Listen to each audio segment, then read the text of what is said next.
Hello student, मैं हूँ राजेश बड़ारिया और कंप्यूटर फॉर क्वांट चैनल के अंदर आपका एक बार फिर से हार्दिक स्वागत है।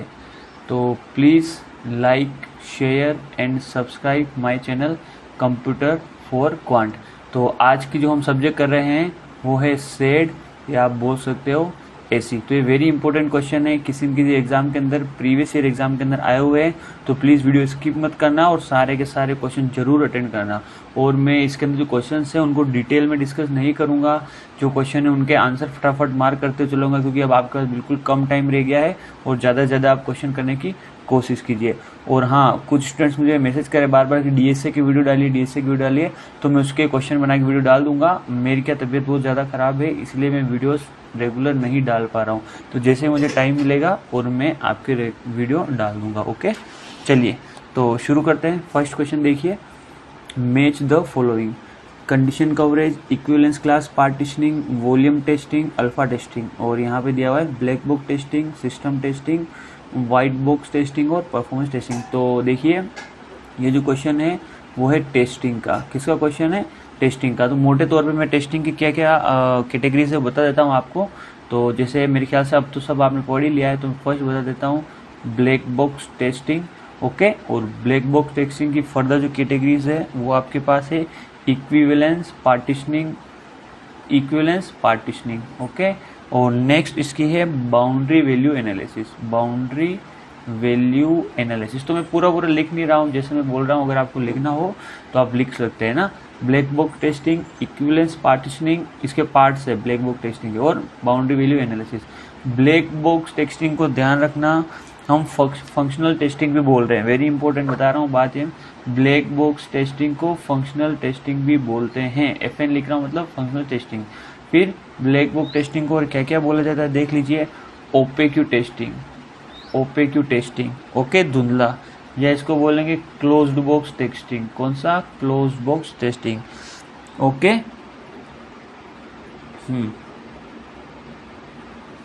ओके, ये कुछ नाम है ब्लैक बॉक्स टेस्टिंग के।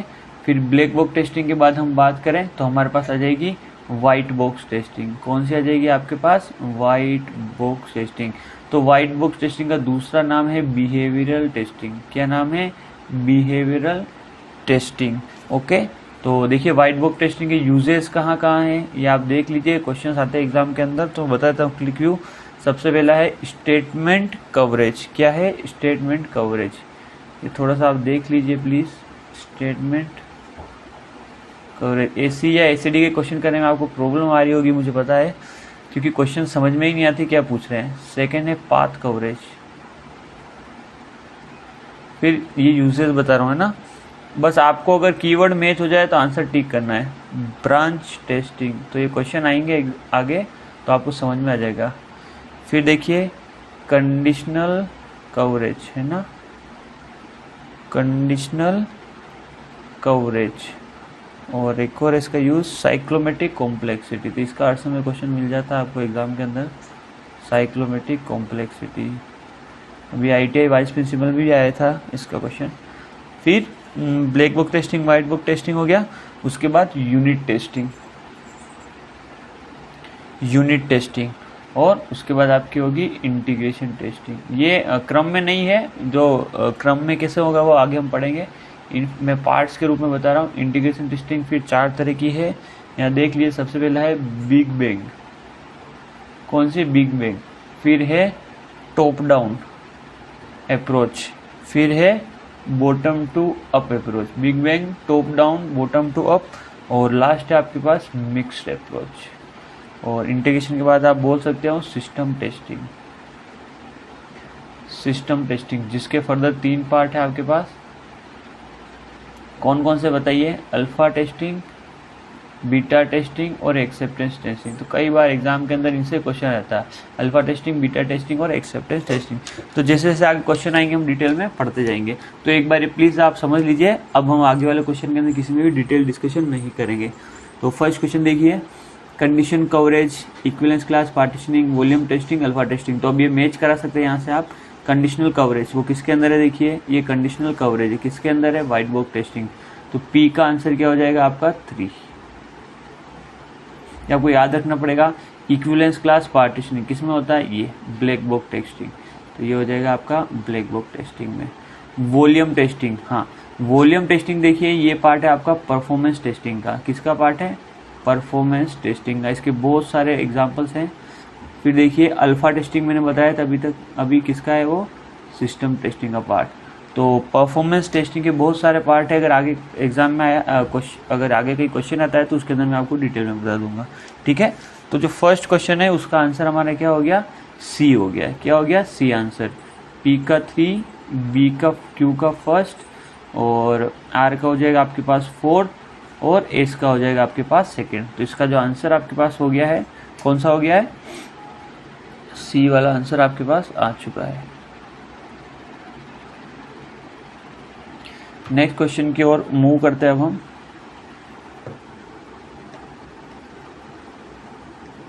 देखिए नेक्स्ट क्वेश्चन कौन सा है? Question 3। A software requirement specification document should avoid discussing which one of the following। अगर आप SRS डॉक्यूमेंट प्रिपेयर कर रहे हो तो आपने ऐसी पढ़ रखी है कि आपको क्या करना पड़ेगा? सबसे पहले रिक्वायरमेंट एनालिसिस करना पड़ेगा। जब भी आपके पास एक कस्टमर आएगा कि भाई मेरे सो एंड सो आप क्या बना के दे दीजिए, प्रोडक्ट बना के दे दीजिए, ओके, या सॉफ्टवेयर बना के दे दीजिए, तो सबसे पहले आप क्या करोगे? उसकी रिक्वायरमेंट एनालिसिस करोगे, और उसके बाद आप उसका क्या करोगे? डॉक्यूमेंटेशन करोगे। जो डॉक्यूमेंटेशन करोगे उसको हम क्या बोलते हैं? SRS, software requirement specification document, okay. तो इसके बारे में पूछ रहा है कि इनमें से कौन सा नहीं होगा? यूजर इंटरफेस इश्यू, ऑब्वियस सी बात है, यूजर इंटरफेस आपको करना पड़ेगा। नॉन फंक्शनल रिक्वायरमेंट के बारे में भी आपको कस्टमर से पूछना पड़ेगा। Interface with third party software, yes, आपको थर्ड पार्टी सॉफ्टवेयर के इंटरफेस के बारे में भी जानना पड़ेगा। डिजाइन स्पेसिफिकेशन, तो ये देखिए इसका आंसर होगा सी। डिजाइन से रिलेटेड अभी आपके पास बात चल ही रही है। आप क्या कर रहे हो? कस्टमर आया, रिक्वायरमेंट लिए, उसका डॉक्यूमेंटेशन पार्ट कर रहे हो। डिजाइन का पार्ट नेक्स्ट स्टेप के अंदर आएगा। तो यही पूछा गया है, a software requirement specification document should avoid discussing which one of the following. आप इस चीज के बारे में बात नहीं करोगे जब आपके पास कस्टमर शुरुआत में आएगा। हाँ, आने वाले फेज के अंदर आप इसकी बात कर सकते हो। तो इसका आंसर क्या हो जाएगा? डिजाइन के बारे में हम भी कोई बात नहीं करेंगे। तो देखिए SAD और SE के अंदर आपको क्वेश्चन समझ में आ गया तो आप आराम से जल्दी से आंसर लगा दोगे। तो प्लीज इन सारे के सारे क्वेश्चन को जरूर पढ़ना। प्रीवियस ईयर एग्जाम के अंदर आए हुए हैं। NIC, नीट, KVS, DSSS भी कुछ क्वेश्चन UGC के भी हैं जो सिंपल है। तो प्लीज देखिए question 7, match the following. Waterfall model, evolutionary model, component based software engineering और स्पाइरल डेवलपमेंट मॉडल। तो इनमें से आपको मैच द फॉलोइंग करना है। तो ऑप्शन क्या क्या है देखिए। Specification can develop incrementally, requirement compromises are inevitable, explicit recognition of risk, inflexible partitioning of the project into stage. तो आपको कीवर्ड्स पकड़ने पड़ेंगे। तो देखिए मेरे को एक कीवर्ड समझ में आ रहा है, रिस्क। और रिस्क जहाँ भी शब्द आता है मैं उसको किसके साथ लिंक करता हूँ हमेशा? बताओ आप। स्पाइरल के साथ। तो आंख बंद करके रिस्क को इसके साथ लिंक कर दिए। तो फोर्थ का आंसर सी हो गई होगा। तो चलिए ऑप्शन में भी चलते हैं। फोर्थ का आंसर सी हो गई होगा, इसका मतलब ये आंसर नहीं होगा, ये आंसर नहीं होगा, इन दोनों में से एक आंसर है, ओके। फिर देखिए specification can be develop incrementally. यहाँ पे एक और शब्द नजर आया कीवर्ड। तो इंक्रीमेंटल मॉडल या इंक्रीजिंग या इवोल्यूशनरी मॉडल एक ही बात है, मैंने बताया था आपको। तो इवोल्यूशनरी मॉडल को ही हम क्या बोलते हैं? इंक्रीमेंटल मॉडल भी बोलते हैं, ये ध्यान रखना आप। तो इसका जो आंसर हो जाएगा वो क्या हो जाएगा? सेकंड का एक। देखिए इवोल्यूशन होना, इंक्रीमेंट होना एक जैसे टर्म है, तो थोड़ा आप की रिलेट कर सकते हैं। 2 का आंसर क्या हो जाएगा? ए। तो 2 का आंसर है क्या? ये नहीं है। 2 का आंसर ए है। इसका मतलब हमारा आंसर क्या है? बी करेक्ट आंसर है। कौन सा? बी। अब बाकी आप ऑप्शन मैच कर सकते हैं। वाटरफॉल मॉडल देखिए, फर्स्ट का आंसर क्या हो जाएगा? D. Inflexible partitioning of the project into stage. सही बात है, जो पार्टीशनिंग कर रखी है वो इनफ्लेक्सिबल है, ओके। और फिर देखिए कौन सा बच गया? थर्ड। 3 का B, component based software engineering, requirement compromises are inevitable. तो चलिए नेक्स्ट क्वेश्चन की ओर हम अब मूव करते हैं।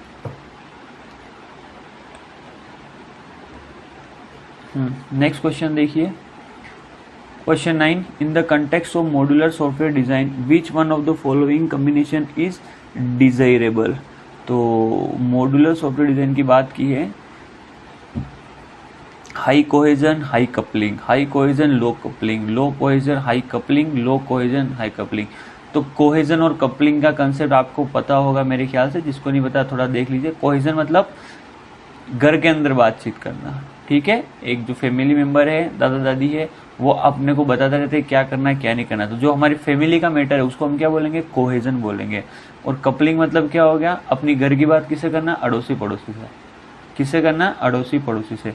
उसे हम क्या करेंगे, कपलिंग करेंगे। अलग अलग, जैसे कपल बोल सकते हो ना, कपल किसका समूह होता है, दो मेंबर्स होने चाहिए। तो दो जने, दो या दो से ज्यादा होंगे तो हम कपल बोलेंगे, ओके। तो कोहेजन मतलब सेम फैमिली के अंदर बात करना। अब ये पूछा है कोहेजन हाई रहना चाहिए कपलिंग, तो देखिए कीवर्ड के अंदर ही लिखा हुआ है कोहेजन, लिखिए आप कोहेजन और कपलिंग, तो इसी के अंदर आंसर छुपा हुआ है। हमेशा ध्यान रखना। एच मतलब क्या होगा, हाई। यहाँ पे देख कपलिंग के अंदर एल है, एल का मतलब क्या होगा, लो। अब आपको याद रखने की जरूरत नहीं है, कोहेजन हमेशा हमें क्या रखना है, हाई। कपलिंग हमेशा क्या रखनी है, लो रखनी है। तो देखिए हाई कोहेजन, लो कपलिंग। इसका आंसर क्या हो गया आपका, बी इसका करेक्ट आंसर हो चुका है। चलिए नेक्स्ट क्वेश्चन की ओर बढ़ते हैं। उम्मीद है आपको समझ में आ रहा होगा। प्लीज़ प्लीज़ मेरे वीडियो को ज़्यादा से ज़्यादा लाइक करो। अगर आप देख रहे हो, व्यू आ रहे हैं पर लाइक नहीं आ रहे हैं, आप प्लीज़ मेरे वीडियो को शेयर कीजिए। कोई भी ट्रैफिक आ नहीं रहा है मेरे चैनल के ऊपर, तो थोड़ा इससे क्या मोटिवेशन मिलता है कि भाई स्टूडेंट्स फुल हो रहे हैं और देख रहे हैं। अगर स्टूडेंट इंटरेस्ट लेते हैं तो ही टीचर को पढ़ाने में मज़ा आता है, ये सब आप जने जानते ही हो। अगर स्टूडेंट इंटरेस्ट नहीं लेते तो उसको पढ़ाने में कभी कोई मज़ा नहीं आएगा, ओके। प्लीज़ थोड़ी सी आप इस चैनल को शेयर कीजिए, लाइक करें, शेयर करें और दोस्तों के साथ शेयर जरूर करें, सब्सक्राइब जरूर कर लेना। चलिए 12 देखिए। In the spiral model of software development the primary determinant in selecting activities in each iteration is. अब किसकी बात कर रहा है, देखिए वापस स्पाइरल मॉडल। जहाँ भी स्पाइरल मॉडल आ जाता है वहाँ पे हमेशा आंसर मोस्टली क्या रहता है, रिस्क। हम रिस्क को ज़्यादा प्रायोरिटाइज करते हैं, इटरेशन साइज नहीं, कॉस्ट नहीं, adopted process such as rational नहीं, रिस्क। स्पाइरल मतलब रिस्क, रिस्क के लिए ही बने हैं स्पाइरल मॉडल। नेक्स्ट की ओर चलते हैं। नेक्स्ट देखिए 16 in a software project COCOMO. COCOMO की फुल फॉर्म याद कर लीजिएगा, constructive cost model is use to estimate. अब जो कोकोमो है हम किसके लिए यूज करते हैं, effort and distribution on the size of the software. Size duration, effort and duration है ना, size duration on the effort of the software, ये बात कर रहा है आपके साइज के ऊपर। Effort and cost based on the duration of the software, effort and cost एक और आ गया, size effort and duration based on the cost of software. ध्यान रखना जो कोकोमो मॉडल उसके अंदर हम क्या आइडेंटिफाई करते हैं, एफर्ट और ड्यूरेशन। क्या आइडेंटिफाई करते हैं, एफर्ट और ड्यूरेशन। किसके ऊपर करते हैं, साइज के ऊपर। किसके ऊपर करते हैं हम आइडेंटिफाई, साइज के ऊपर। भाई आपका कोड है वो कितना साइज का है, तो उस साइज के अकॉर्डिंग उसको एफर्ट कितने लगने वाले हैं उस कोड को बनाने के लिए, और उसमें कितना टाइम लगने वाला है। तो वेरी इंपॉर्टेंट क्वेश्चन है, कोकोमो का क्वेश्चन आपको हर एग्जाम के अंदर मिल जाता है। नेक्स्ट चलिए, प्लीज इन क्वेश्चंस को जरूर कीजिएगा, बिल्कुल भी स्किप मत करना, है ना। 17 देखिए, the diagram that helps in understanding and representing user requirement for a software project using UML is unified modelling languages, entity relationship diagram, deployment diagram, data flow diagram और यूज केस डायग्राम। तो देखिए इसका answer क्या होगा हमारा, use case diagram. क्या होगा, use case diagram. ER diagram नहीं होगा, डिप्लॉयमेंट डायग्राम नहीं होगा, डेटा फ्लो डायग्राम नहीं होगा, यूज केस डायग्राम होगा। तो UML के बारे में क्या क्या है वो आगे एक और क्वेश्चन आएगा बड़ा, उसके अंदर मैं आपको जो भी पार्ट्स है वो डिस्कस कर लूंगा, ओके। चलिए इसका आंसर क्या हो जाएगा, D। वेरी गुड क्वेश्चन, और हर समय एग्जाम के अंदर इससे आपको क्वेश्चन मिल जाएगा। देखिए question number 22, consider the following program module. ये प्रोग्राम दिया हुआ है, what is cyclomatic complexity of the above module. इसकी क्या निकालनी है आपको, साइक्लोमेट्रिक कॉम्प्लेक्सिटी। तो देखने में ऐसा लगता है क्या दे रखा है, आखिर इसके अंदर क्या करेंगे, और स्टूडेंट से ही घबरा जाते हैं और उसको छोड़ देते हैं, ठीक है। तो बिल्कुल सिंपल है ये। देखिए इसको करने का क्या तरीका है, इस तरह के क्वेश्चन को करने के 3 तरीके, 3। पहला बता रहा हूँ, साइक्लोमेट्रिक कॉन्सेप्ट निकालनी किसी ग्राफ की, तो मैं इसको V ऑफ G से डिनोट करता हूँ। ठीक है। इसका फॉर्मूला है पहला एज माइनस नोड प्लस 2, ध्यान से सुनना, एज माइनस नोड प्लस 2 है, ओके। दूसरा वाला क्या हो जाएगा आपके पास, total number of boundary region, क्या हो जाएगा, इक्वल टू कर रहा हूँ टोटल नंबर ऑफ बाउंडेड, ये फॉर्मूला मैं यहाँ लिखवा रहा हूँ, अगले वाले क्वेश्चन में फॉर्मूला नहीं लिखाऊंगा, +1 डायरेक्ट करूँगा, है ना। और तीसरा है डिसीजन स्टेटमेंट +1, सब समझ में आ जाएगा। डिसीजन थोड़ा पेशेंस रखना है ना, स्टेटमेंट +1। तो ये 3 तरह के फॉर्मूले और तीनों तरह के ऊपर क्वेश्चन पूछा जाता है। तो क्या बता सकते हो कि अभी जो मुझे आंसर निकालना है किस फॉर्मूले से निकालना है, क्या यहाँ पे एज और नोड दिख रहे हैं, क्या नहीं है, तो ये अभी यूज नहीं करूंगा। क्या यहाँ पे बाउंडेड रीजन दिख रहा है, क्या इस तरह से बना होगा रीजन दिख रहा है, नहीं, तो ये यूज नहीं करूंगा। डिसीजन स्टेटमेंट, क्या इसके अंदर से आपको डिसीजन स्टेटमेंट दिख रहे हैं, हाँ दिख रहे हैं। डिसीजन स्टेटमेंट कहाँ होता है, जहाँ पे क्या होता है, हमारी ब्रांचिंग होती है। तो देखिए while x is not equal to y, decision मतलब कंडीशनल स्टेटमेंट। तो देखिए ये कंडीशनल स्टेटमेंट कौन सा है, ये फर्स्ट, और दूसरा कहा if x is greater than y, ये कंडीशन ही तो है, अगर x बड़ा हुआ तो इसमें जाएगा, छोटा हुआ तो इसमें जाएगा। ये क्या है, while x is not equal to y, अगर x y के बराबर नहीं तो अंदर जाएगा वरना बाहर चला जाएगा। तो ये दोनों क्या है आपके कंडीशनल स्टेटमेंट। तो कितने कंडीशनल स्टेटमेंट है, 2। तो साइक्लोपेडिक कॉम्प्लेक्सिटी निकालने का डायरेक्ट फॉर्मूला क्या है, डिसीजन स्टेटमेंट मतलब 2 + 1, आंसर क्या हो गया बता सकते हैं आपको, 3, ये 3, बिल्कुल सिंपल। और इसी तरह के क्वेश्चन आते हैं एग्जाम के अंदर, ये एग्जाम का ही क्वेश्चन है ना, आते क्या है, ये प्रीवियस ईयर एग्जाम का ही क्वेश्चन है। चलिए नेक्स्ट, बाकी जो फॉर्मूला है वो नेक्स्ट जो क्वेश्चन आएंगे उसके अंदर हम डिस्कस करेंगे।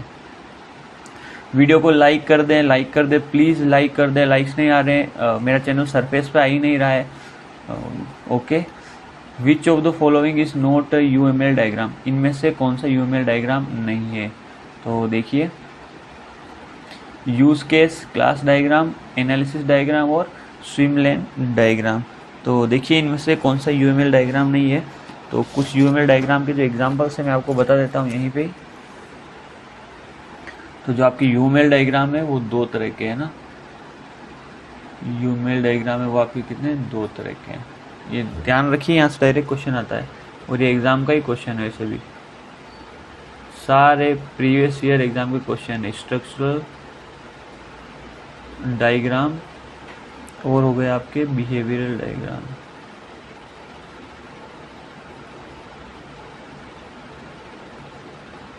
स्ट्रक्चरल डायग्राम और बिहेवियरल डायग्राम। तो स्ट्रक्चरल डायग्राम कौन कौन से है वो प्लीज लिख लीजिए आप। कंपोजिट स्ट्रक्चरल डायग्राम, ओके, मैं शॉर्ट में लिख रहा हूँ, कंपोजिट स्ट्रक्चरल डायग्राम। नेक्स्ट लिखिए आप डिप्लॉयमेंट डायग्राम, डायरेक्ट क्वेश्चन आ जाता है एग्जाम के अंदर, एक एक दो बार पढ़ेंगे याद हो जाएंगे। डेवलपमेंट डायग्राम, फिर पैकेज डायग्राम, क्या है, पैकेज है ना, पैकेज डायग्राम। फिर नेक्स्ट आपके पास प्रोफाइल डायग्राम, क्या है, प्रोफाइल डायग्राम। नेक्स्ट है इसके अंदर क्लास डायग्राम, नेक्स्ट है इसके अंदर ऑब्जेक्ट डायग्राम, ओके, और नेक्स्ट है इसके अंदर component diagram, okay. Composite, deployment, package, profile, class, object और कंपोनेंट डायग्राम। और जो बिहेवियरल डायग्राम है ये फर्दर कैटेगराइज है, देखिए क्या क्या है। Static machine diagram, static machine diagram. फिर हो जाएगा आपके पास कम्युनिकेशन डायग्राम, कम्युनिकेशन डायग्राम। और आपके पास हो जाएगा यूज केस डायग्राम, और आपके पास हो जाएगा एक्टिविटी डायग्राम, एक्टिविटी डायग्राम। और आपके पास हो जाएगा सीक्वेंस डायग्राम, और आपके पास हो जाएगा टाइमिंग डायग्राम। और आपके पास लास्ट जो हो जाएगा इंटरेक्शन डायग्राम, है ना, इंटरेक्शन डायग्राम। तो देखिए ये चीज़ें आपको याद रखनी है ना। और इसके अंदर एक और आप लिख लीजिए स्विम लेन,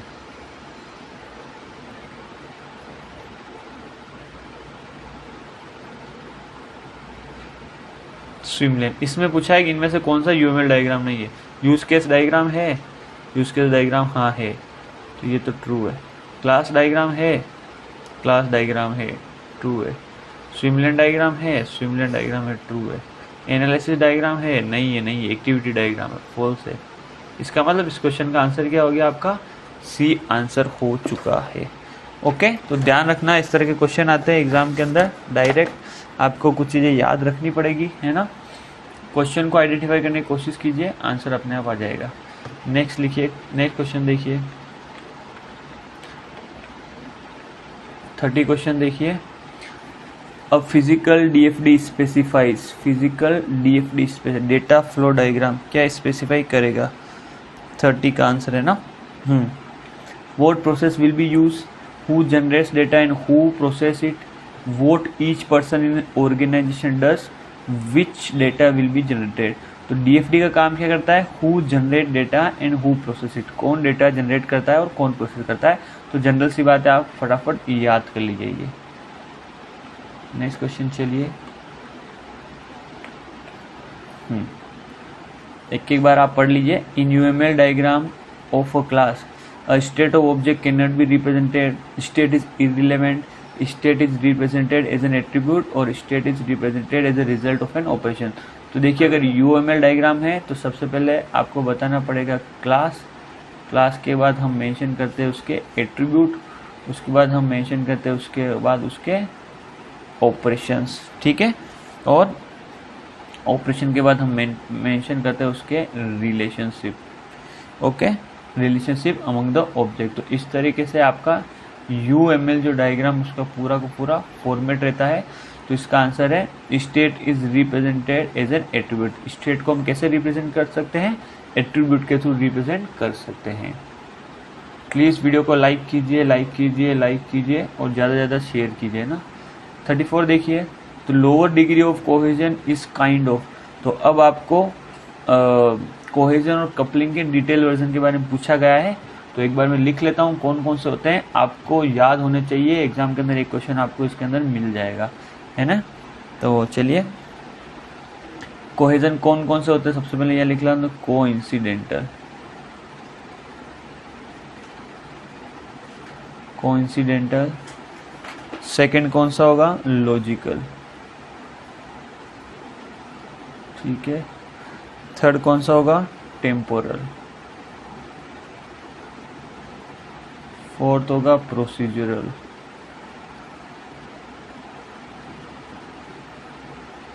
फिफ्थ होगा कम्युनिकेशनल।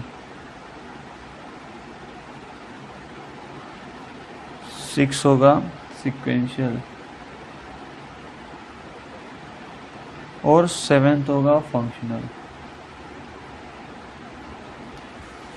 ये है आपके किसके, कोहेजन के पार्ट्स। और मैं कपलिंग के भी यही लिख रहा हूँ ताकि आपको पता रहे, है ना।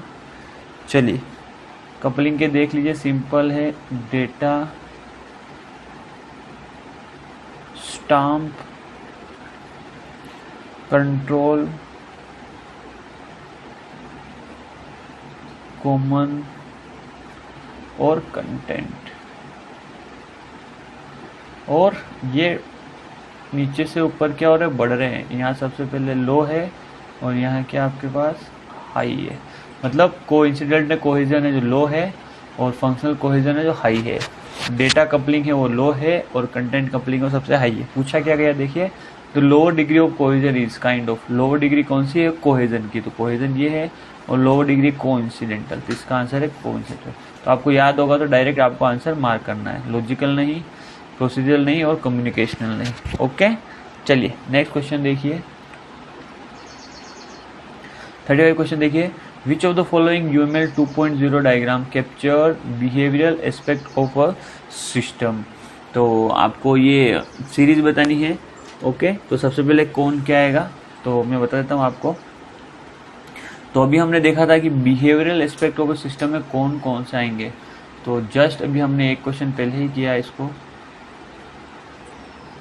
ये तो इसमें से आपको टिक करना है कि बिहेवियरल में कौन कौन से आता है। ओके, तो देखिए इसका आंसर क्या हो जाएगा।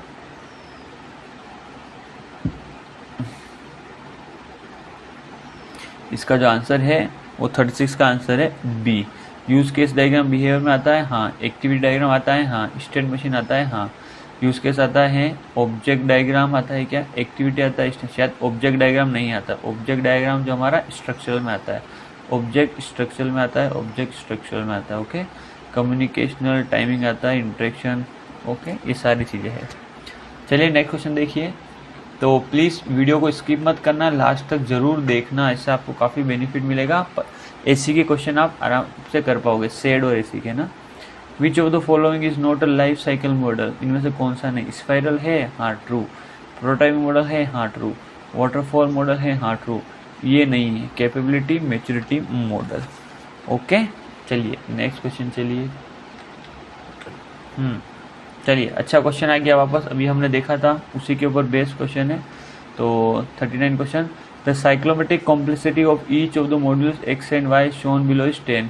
एक्स और वाई दो क्या मॉड्यूल है, इनकी साइक्लोमेट्रिक कॉम्प्लेक्सिटी क्या दी हुई, 10। What is the cyclometric complexity of the sequential integration shown on the right hand side? अगर इस पूरी की साइक्लोमेट्रिक कॉम्प्लेक्सिटी निकालनी तो इसकी क्या हो जाएगी, तो आप मेरे को बता सकते हैं। अभी हमने किया तो देखिए आपको क्या दिया हुआ है, ये मॉड्यूल दिया हुआ है और आपको बोल रखा है कि इनकी साइक्लोमेट्रिक कॉम्प्लेक्सिटी 10 दी हुई है, ओके। तो जब भी कंडीशनल वाला केस होता है हम क्या करते हैं, अगर हमें साइक्लोमेट्रिक कॉम्प्लेक्सिटी निकालनी है तो वर्टिसेस ऑफ ग्राफ हम क्या निकालते हैं, कंडीशनल स्टेटमेंट प्लस 1। ऑब्वियसली बात है मॉड्यूल के अंदर हमें कुछ तो पता नहीं होगा पर कंडीशनल स्टेटमेंट तो पता होंगे ही होंगे।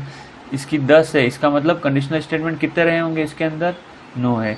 इसकी साइक्लोमेट्रिक कॉम्प्लेक्सिटी 10 है, इसका मतलब इसमें कंडीशनल स्टेटमेंट कितने रहे होंगे, 9 रहे होंगे। और अब आप इसको पूरे साइक्लोमेट्रिक कॉम्प्लेक्सिटी निकालनी है तो इसकी क्या हो जाएगी 9, इसकी क्या हो जाएगी 9, 9 9 टोटल क्या हो गया आपके पास 18। और एक क्या कर देंगे हम +1, ये क्या हो जाएगा 18 + 1 कितनी हो जाएगी 19। इसका आंसर क्या हो जाएगा 90। मेरे ख्याल से आपको समझ में आया होगा यहाँ 10 से 9 क्यों हुआ है, क्योंकि इस 10 के अंदर ये +1 जुड़ा हुआ है, ओके। तो मैंने सबसे पहले इसके कंडीशनल स्टेटमेंट अलग किए, फिर इसको सीक्वेंस में बिठाया और फिर इस फॉर्मूले में वापस रख दिया। तो फिर कंडीशन कितने हो गए आपके पास 18 + 1 19। ये हो गई आपकी साइक्लोमेट्रिक कॉम्प्लेक्सिटी, ओके। नेक्स्ट क्वेश्चन देखिए। साइक्लोमेट्रिक कॉम्प्लेक्सिटी का क्वेश्चन एग्जाम में आता ही आता है। इन the context of the modular software design which one of the following combination is desirable. High cohesion high coupling तो अभी हम देख चुके हैं, हाई कोहेजन और लो कपलिंग होनी चाहिए। क्वेश्चन शायद रिपीट हो गया। नेक्स्ट देखिए। The extent to which the software can continue to operate correctly despite the introduction of invalid inputs। तो देख लीजिए क्वेश्चन ये NIELT के अंदर आया हुआ है, ठीक है। नीलीट के अंदर NIC के जो एग्जाम होते हैं तो ये बोल रहा है कि भाई कितना मतलब एक सॉफ्टवेयर सह सकता है जब तक हम उसके अंदर क्या इनवैलिड इनपुट डाल रहे हैं, मतलब उसकी लिमिट क्या होगी, उस चीज़ को हम क्या बोलेंगे, तो उस चीज़ को हम बोलेंगे रोबस्टनेस। क्या बोलेंगे, रोबस्टनेस, ध्यान रखना, उसको हम बोलेंगे रोबस्टनेस, ओके। चलिए नेक्स्ट क्वेश्चन देखिए 42 के अलावा 48 क्वेश्चन देखिए। Activities which ensure that the software that has been built is traceable to customer requirement is covered as a part of verification, validation, maintenance और modeling, ओके। तो ये क्या कहना चाहता है, सबसे पहले आपको इनकी डेफिनेशन पता होनी चाहिए वेरिफिकेशन और वैलिडेशन की। देखिए वेरिफिकेशन जो होगा वो क्या होगा, during the process, during development phase बोल सकते हैं, during development phase of module, okay. और वैलिडेशन क्या होगा आपका at the end of development process, at the end of development process. मतलब जब भी हम एक सॉफ्टवेयर बनाने के लिए हमारे पास आएगा कोई कस्टमर, ठीक है, तो जब प्रोसेस वो सॉफ्टवेयर बन रहा होगा उस ड्यूरिंग अगर हम कोई चेकिंग करते हैं तो हम क्या बोलेंगे वेरिफिकेशन। और जब आपका सॉफ्टवेयर पूरा बन गया उसके बाद हम चेकिंग करते हैं उससे हम क्या बोलते हैं, वैलिडेशन बोलते हैं। तो क्वेश्चन में देखिए activities which ensure that the software has been built, software क्या हो चुका है आपका, बन चुका है। Is traceable to customer requirement is covered as a part of validation. अगर आपका सॉफ्टवेयर बन चुका है, उसके बाद आप ट्रेस कर रहे हो कि आपके कस्टमर ने क्या क्या रिक्वायरमेंट दी है, उसके अकॉर्डिंग ही आपका सॉफ्टवेयर बना है, तो उस पार्ट को हम क्या बोलेंगे, वैलिडेशन फेज बोलेंगे। ओके, देखिए एसएडी के अंदर, एसी के अंदर क्वेश्चन समझना बहुत ज़रूरी है। क्वेश्चन समझ गए तो आंसर आपको आ जाएंगे ना। A testing method which is normally used as an acceptance test for software system. Regression testing, integration testing, unit testing और सिस्टम टेस्टिंग। तो जो फर्स्ट क्वेश्चन था उसी के अंदर मैंने बता दिया था कि सिस्टम टेस्टिंग का पार्ट है एक्सेप्टेंस टेस्ट। ओके, किसका पार्ट है, सिस्टम टेस्टिंग का, और बाकी के पार्ट भी मैंने डिस्कस कर रखे हैं। नेक्स्ट देखिए 50 देखिए, मैं डिटेल में नहीं जा रहा हूँ।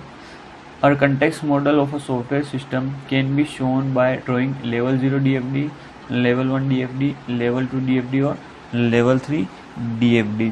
तो इसका जो आंसर है क्या है, लेवल 0 DFD। अगर आप कंटेक्स्ट मॉडल शो करना चाहते हो तो उसके हम लेवल 0 जो DFD आपको हाईएस्ट एब्स्ट्रैक्शन प्रोवाइड करता है। क्या प्रोवाइड करता है, हाईएस्ट एब्स्ट्रैक्शन, जिसके अंदर इंटरनल क्या हो रहा है सॉफ्टवेयर के अंदर वो आपको पता नहीं चलता है, इसलिए हम उसको क्या बोलते हैं, level 0 DFD, data flow diagram. Next देखिए आप 51 question, black box test software testing method focuses on boundary condition of the software, control structure of the software, functional requirement of the software, independent path of the software. तो क्या बता सकते हो इसका answer क्या होगा, ब्लैक बॉक्स सॉफ्टवेयर टेस्टिंग का इसका आंसर क्या होगा, functional requirement of the software. मैंने बताया भी था ब्लैक बॉक्स टेस्टिंग का दूसरा पार्ट नाम क्या है आपका, फंक्शनल रिक्वायरमेंट, ये ध्यान रखना। ओके, चलिए नेक्स्ट देखिए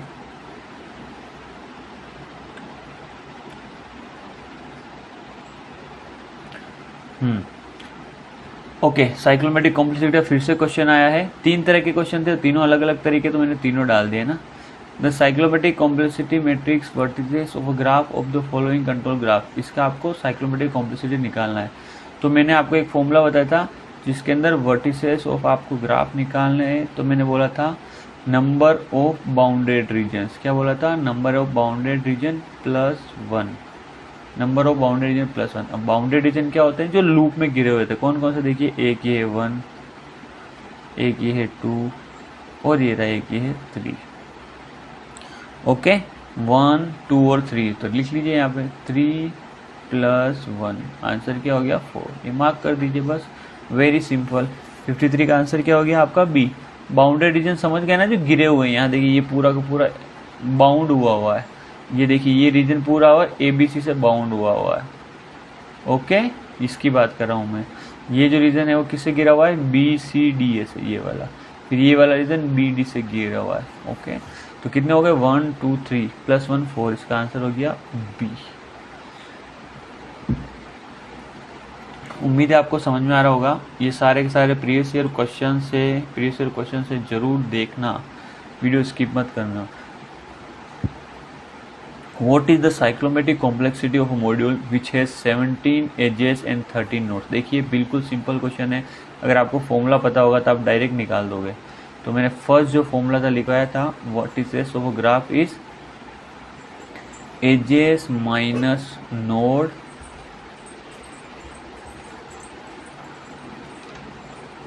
देखिए एजेस माइनस नोड प्लस क्या होगा 1 होगा 2 होगा। ध्यान रखना फर्स्ट वाले फॉर्मूले के अंदर हम 2 ऐड करते हैं और बाकी दोनों फॉर्मूले के अंदर हम 1 ऐड करते हैं। तो एजेस कितनी दी हुई है बता सकते हो आप मेरे को, 17।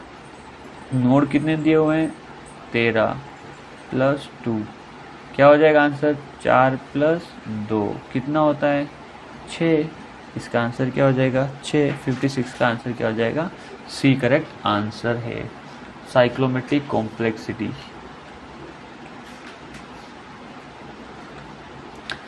क्वेश्चन देखिए, विच of the following type of coupling has the weakest coupling. इनमें से ऐसी कौन सी कपलिंग है जो सबसे वीकेस्ट कपलिंग है। तो कपलिंग के अंदर मैंने आपको अभी बताया था लो टू हाई, अगर आपने लिखा होगा तो सबसे वीक कपलिंग जो थी वो आपकी थी डेटा कपलिंग। कौन सी थी? Data coupling. जो मैंने अभी क्वेश्चन कराया था उसके अंदर आप देख लीजिए, मैंने लिखवाया था यहाँ पे इधर कोहेजन लिखवाया था, इधर कपलिंग लिखवाया था, फिर लो टू हाई बताया था। तो सबसे पहले कौन सी थी आपकी? Data coupling.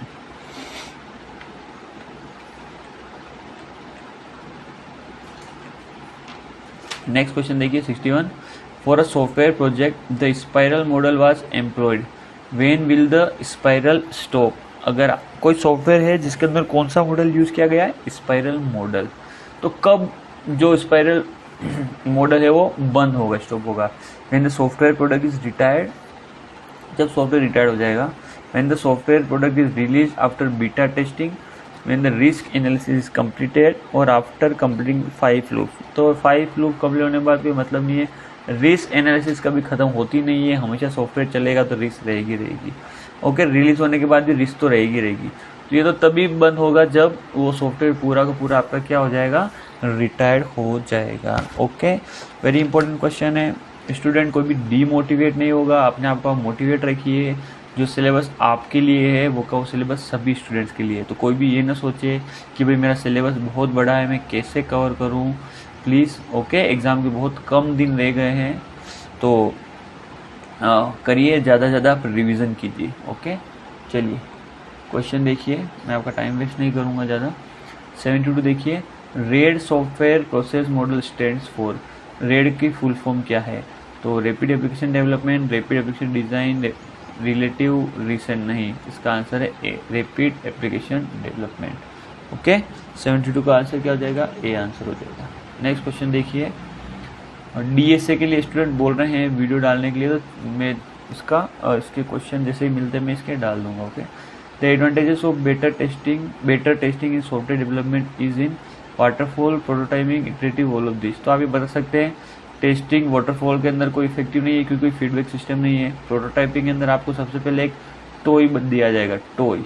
ओके, और इटरेटिव के अंदर क्या होगा? हर लूप के अंदर आपके पास टेस्टिंग होगी, जैसे लूप चलेगा टेस्टिंग, लूप चलेगा टेस्टिंग, लूप चलेगा testing.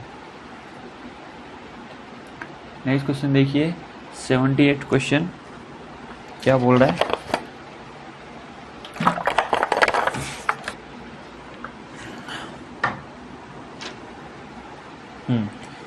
The graph theoretic concept will be useful in a software testing is cyclomatic number, Hamiltonian circuit, Eulerian cycle और none of this।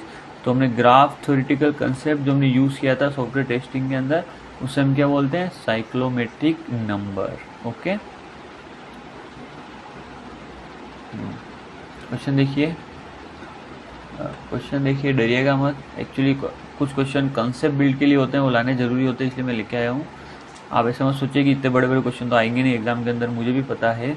और कई बार क्या होता है, कुछ क्वेश्चन करने से हमें कुछ क्वेश्चंस का फ़ायदा मिल जाता है, समझ गए? एक क्वेश्चन ऐसा होता है उसके करने से हमें आगे के 10 क्वेश्चन हमारे ईजी हो जाते हैं। Which of the following statement is are true? हमें इसमें से क्या निकालना है? ट्रू कौन सा है?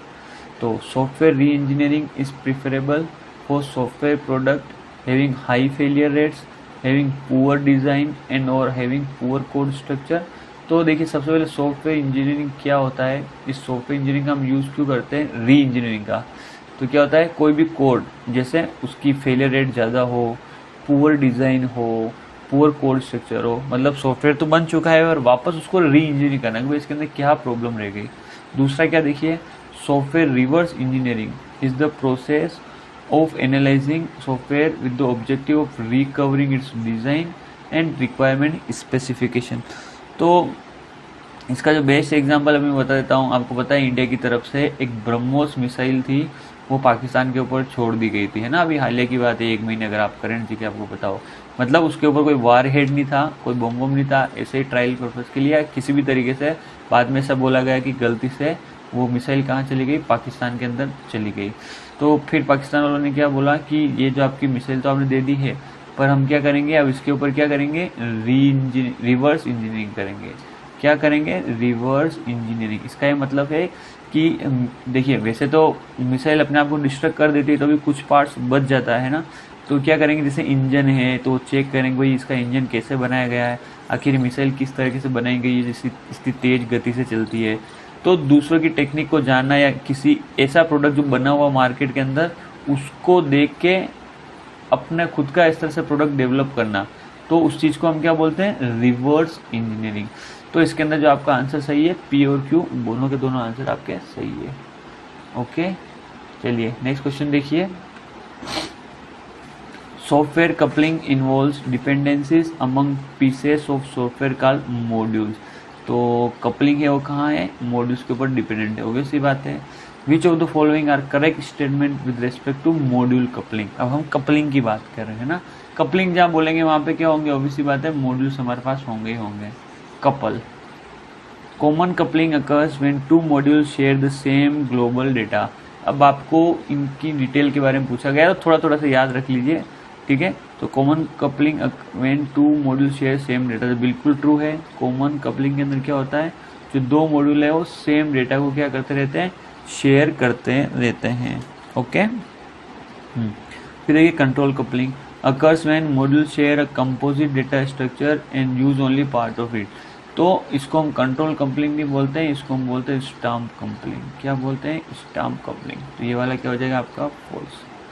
Content coupling occurs when one module modifies और relies on the internal working of another module. Yes, एक मॉड्यूल दूसरे मॉड्यूल के डेटा को अगर चेंज कर सकता है उसे हम क्या बोलेंगे, कंटेंट कपलिंग। ट्रू। पूछा क्या गया है, इनमें से कौन सा आंसर क्या करेक्ट, तो हाँ करेक्ट क्या है, पी और आर। इसका आंसर क्या है, पी और करेक्ट है। तो थोड़ा सा लिंक करोगे आप। कंट्रोल कपलिंग के अंदर क्या होगा, देखिए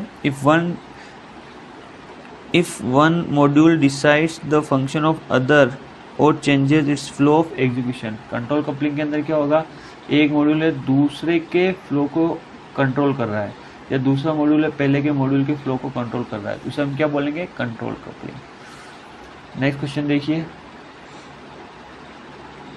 87। बग मीन्स, बग क्या होता है, ये भी नीलेट के अंदर पूछा गया क्वेश्चन है साधारण सा। A logical error in a program, a difficult syntax error in a program, documenting program using an efficient documentation tool और ऑल ऑफ द अबव। तो इसका आंसर क्या हो जाएगा, logical error in a programme.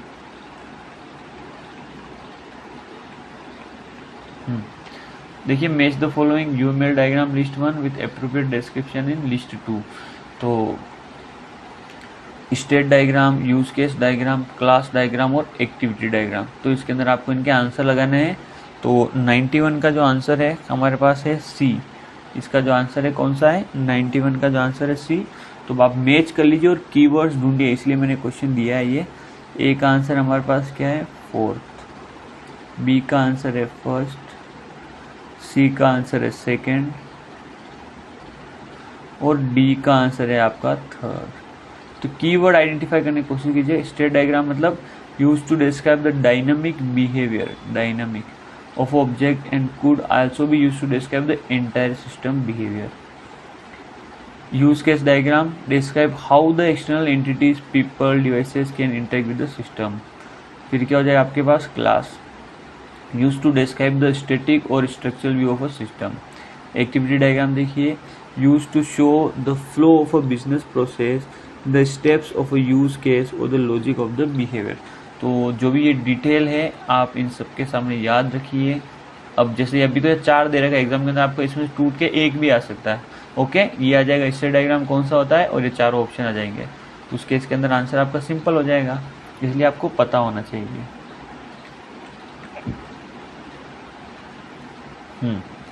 Dividing a project into segment and a smaller unit in order to simplify analysis, design and programming effort। तो modular approach, top down approach, bottom up approach और left right, तो उसको हम क्या बोलेंगे, modular approach. क्या बोल रहा है, जो बड़ा सेगमेंट उसको क्या करना है, छोटे छोटे पार्ट के अंदर ब्रेक करना है, उसे ऑब्वियस सी बात है हम क्या बोलेंगे, मॉड्यूलर अप्रोच। क्वेश्चन देखिए, Which of the following is not defined in a gold software requirement specification। SRS के अंदर इनमें से कौन सा नहीं चाहिए, functional requirement, goal of implementation, non functional requirement, algorithm for software implementation. तो फंक्शनल रिक्वायरमेंट चाहिए, गोल ऑफ इम्प्लीमेंटेशन चाहिए, नॉन फंक्शनल रिक्वायरमेंट चाहिए। एल्गोरिथम की अभी कोई ज़रूरत नहीं रहती जब हम SRS बनाते हैं। आप अभी क्या बना रहे हो, डॉक्यूमेंटेशन पार्ट कर रहे हो। आप क्या कर रहे हो, जो भी कस्टमर कह रहा है उसकी चीज़ों को आप क्या लिख रहे हो कि भाई इसकी ये रिक्वायरमेंट है, ये रिक्वायरमेंट, ये रिक्वायरमेंट। तो आप रिक्वायरमेंट लेते लेते एल्गोरिथम डिज़ाइन नहीं करोगे। ओके, सबसे पहले आप क्या करोगे, रिक्वायरमेंट को प्रॉपर डॉक्यूमेंटेशन करोगे। चलिए नेक्स्ट देखिए क्वेश्चन क्या है। प्लीज़ वीडियो को लाइक करिए, ज़्यादा से ज़्यादा शेयर कीजिए, इस मेरे चैनल उसको सरफेस पे लेके आओ ताकि ज़्यादा जनों को भी पता चले कि ऐसा कोई चैनल है ना।